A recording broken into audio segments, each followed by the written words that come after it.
Hey everyone, welcome back to Mugworks. This week I'm going to show you how to make silkscreen medium.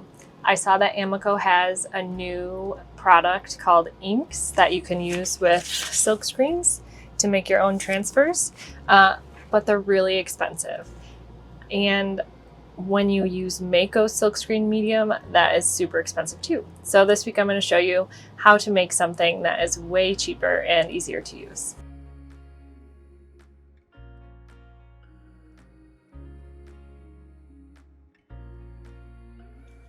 The materials you'll need for this project are an underglaze of your choice. Today, I'm going to use coral.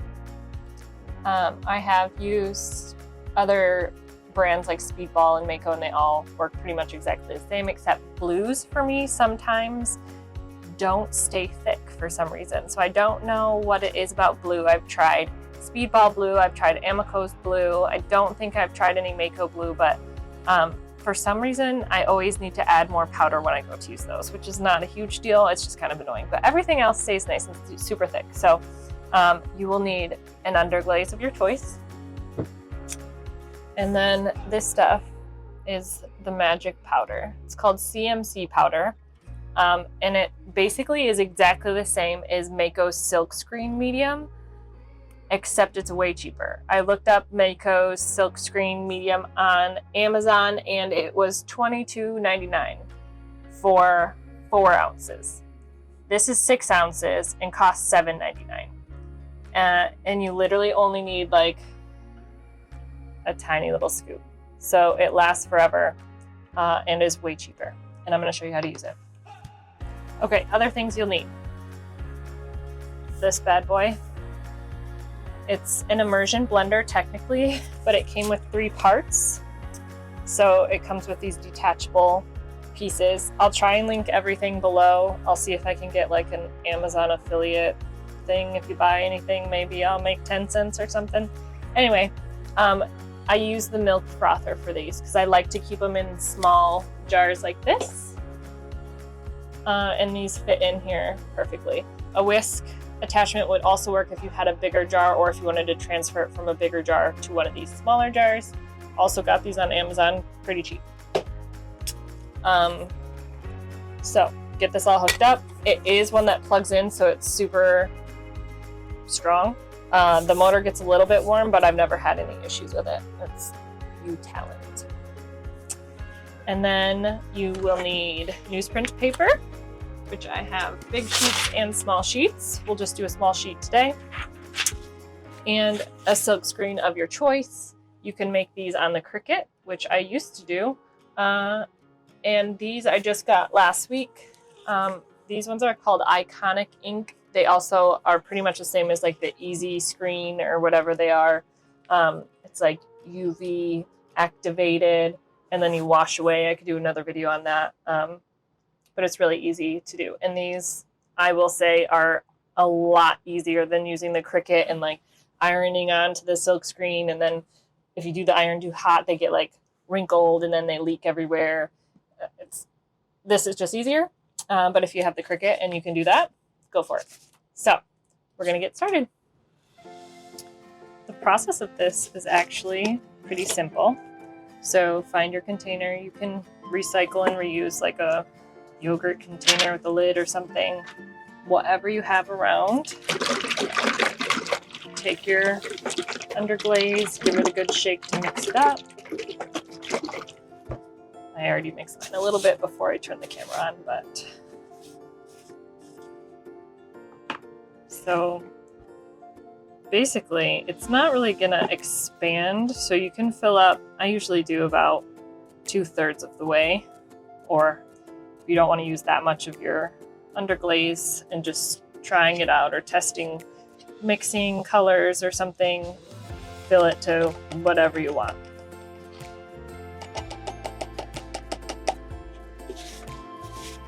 And then from there, get your stuff set up. So you grab your immersion blender, frother, get the lid off of this. Basically, you're going to turn the frother on, mix it, and while it's mixing, add the tiniest sprinkle of the powder as you go. If you dump it all in at one time, it will clump up, and then you'll have to like keep mixing it a lot longer and sieve it and all the things. But here we go. And you can kind of see it doesn't really, you know, go over the edges or anything. And if you keep it right in the middle, then you can just use one hand.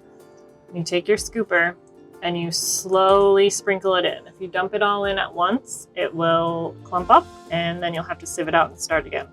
So turn your frother on and then slowly sprinkle it in. It's probably gonna be loud, so I'll probably have to mute this part.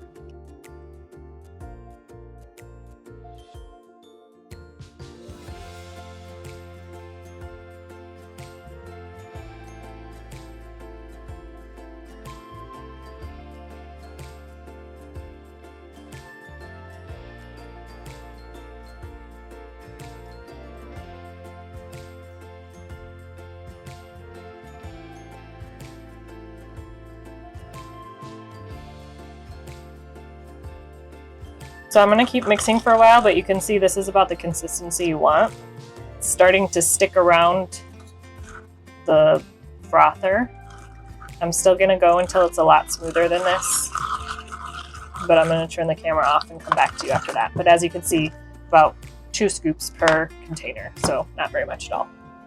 Okay, here's the thickened underglaze.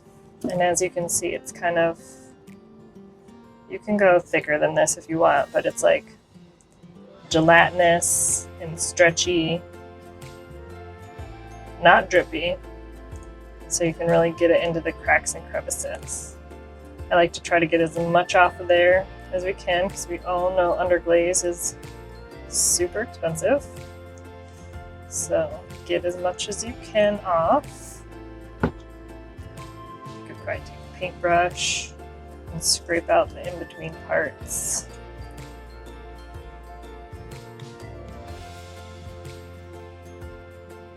And then go wash this off between colors, and especially before it dries, because it does harden pretty quickly. So I'll go do that. I'm just gonna label mine before I forget about it. I have 2 very similar pinks. I did one in salmon already, so this one is coral.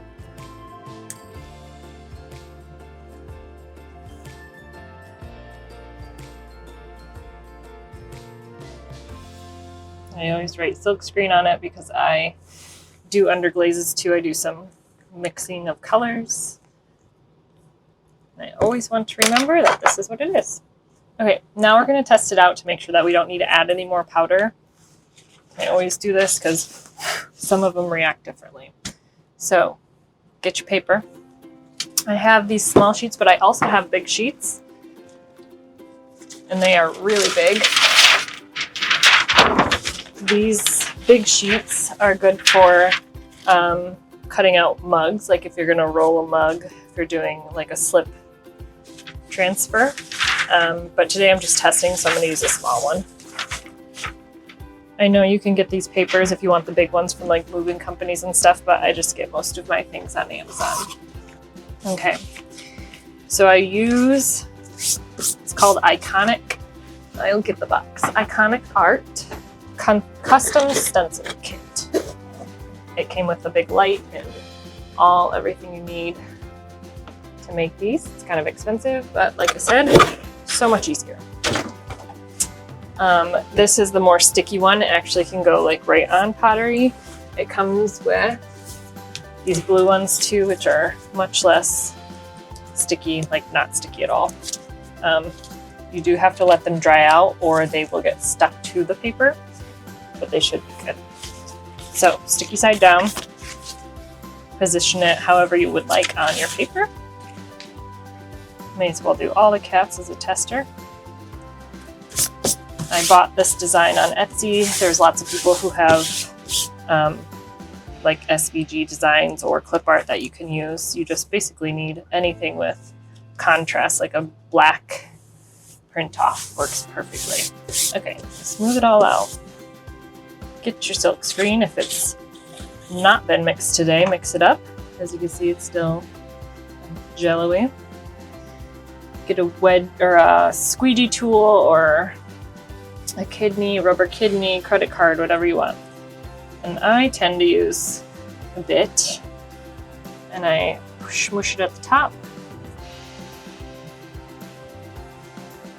And I've seen people do it at different rates. I think that the Cricut ones you have to do a little bit faster. This, because it's so flat and smooth, you can really kind of like smush it in. So go at like a 45-degree angle and drag it down. And you can see like where you're missing. So you can just go over until all of your white is pink or whatever color you're making it.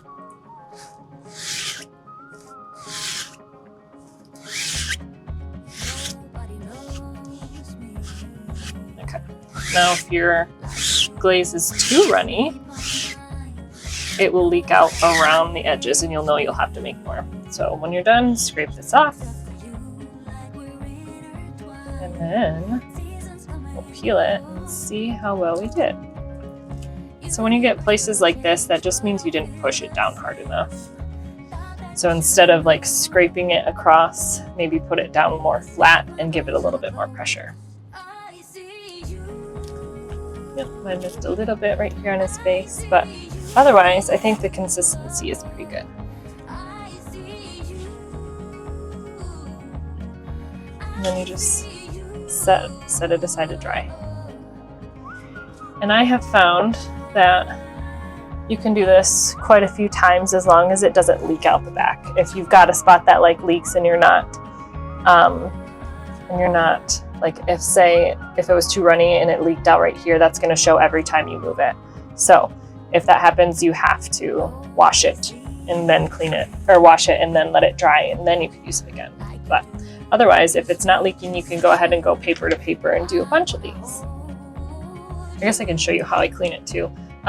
This comes with a clipboard, and they do suggest cleaning it on the clipboard to keep it flat.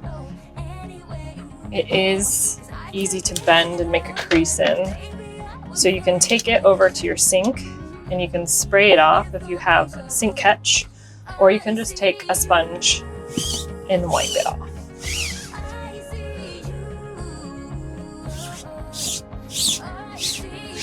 And then you have to flip it a couple times to get all of it off. But see, you can see it's sticky. And I have found with these ones, and I don't know if it's the same with the Easy screen,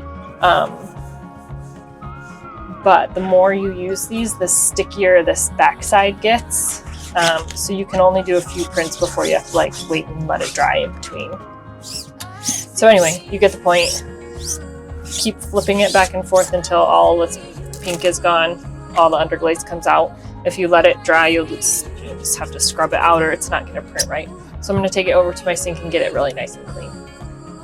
One more tip I will add is that when I go to dry them, I use one of these paper clips, clip it at the top, and then you can like hang it to dry wherever you need to. It dries a lot faster that time, or you can use a heat gun at a really low temp and basically dry it quicker if you want to use it again. But nice and clean. I will show you a quick way to transfer from newsprint paper to clay also. Okay, real quick, I'll just show you how I put them on some leather hard clay. You can put them on, as long as it's just underglaze and not slip, you can put them on bone dry clay and bisque clay. But I'll show you, I usually use leather dry because it's, I don't know, I feel like it's just like the best. It's not brittle, you can kind of push hard if you need to. So I'm just gonna pick this guy. He's got a little missing part on his head, so I'm probably not gonna use that one for anything of like a final piece. So it'll be just a practice. So I'll cut out what I want. And then I think the trickiest part for me in any part of pottery is getting the right consistency of like wetness. As long as you have newsprint paper, you'll have to moisten it. So I'm just using like a mister, and I'm going to moisten it on both sides. And I'm going to let it sit there for a while until it's all the same wetness on the top and the bottom. And that, I think, is the trickiest part of this whole thing, is to get it to all go back to that like same consistency. And I said that 50,000 times, but that is the biggest part. If you were to be putting slip over this, you don't need to moisten it. You just put your slip right over it, and then it'll moisten it, and you wait till it dries so it's not sticky to the touch. So let that go for a couple minutes until basically this paper is dry, but the underglaze is still a little bit moist. Okay, as you can see, my paper is starting to dry. It's not really shiny anymore. The back is not super dried out, so hopefully it will be good to go. So just flip it over. Give it a little push down. And then go back with your rib tool. And then just rib it on.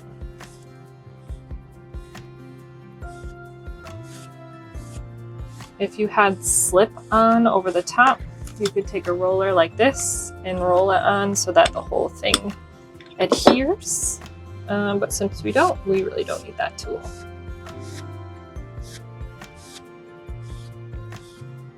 So I'm just, with a little bit of pressure, as you can see, maybe you can't see because I'm right-handed.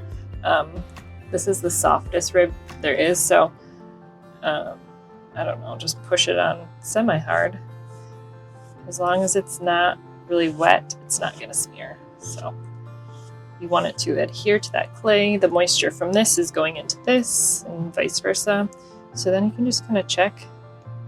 So I think my transfer is a little bit too dry and let it go a little too long. So something you can do to fix this is get a moist sponge. Moist but not dripping. And just get that layer that is adhered to the paper wet again. Let that sit and soak in there for a minute. And then go back in with your rib tool. And this just kind of really releases it from the paper. You can see the water kind of moving around on the top. Okay, and then check it again. Yep, a little bit better. We're still missing the tail here.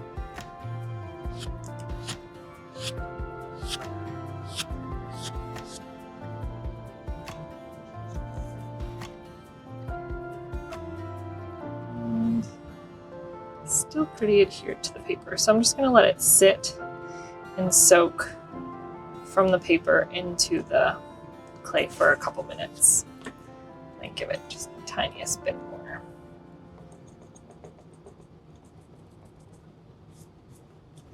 Just let it sit there for a sec. Okay, after a few minutes, find a corner and test it out.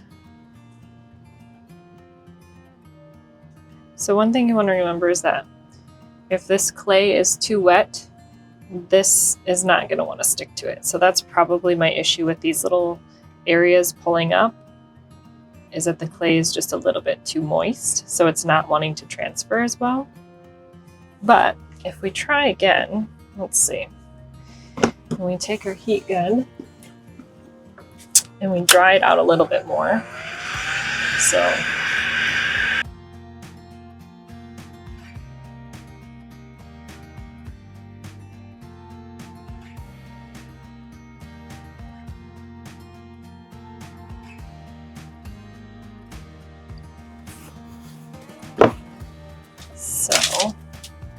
let's just pick the one right under it.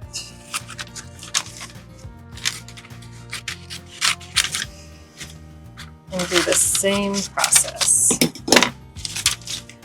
We're gonna get our dry clay, and it's still like, it's not that dry. Like I can still indent it. This would probably not even technically be leather hard, so these do work better on really leather hard pieces.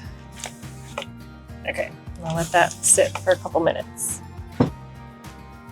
Okay, let's try that again. Here's my clay, nice and firm. Oops, touched it. Let's put this there. Same process. Pat it down. Scrape it on.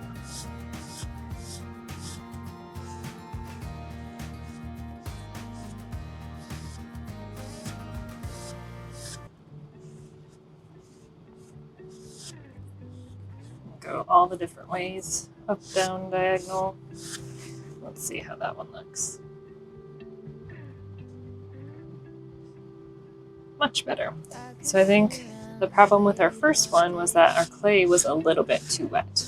So a true leather hard mug or plate or whatever you're using would be much better. There we go. Beautiful. So if you see the paper, there's not as much underglaze left on there as the other one. Nice. There we go. So as you can see, the transfer has completely transferred to the clay. And that's it. So there's a couple examples. Okay, here's some examples. This I did this week. This is bone dry, ready to go in the kiln. Plain naked clay. And then I just transferred some cats on there.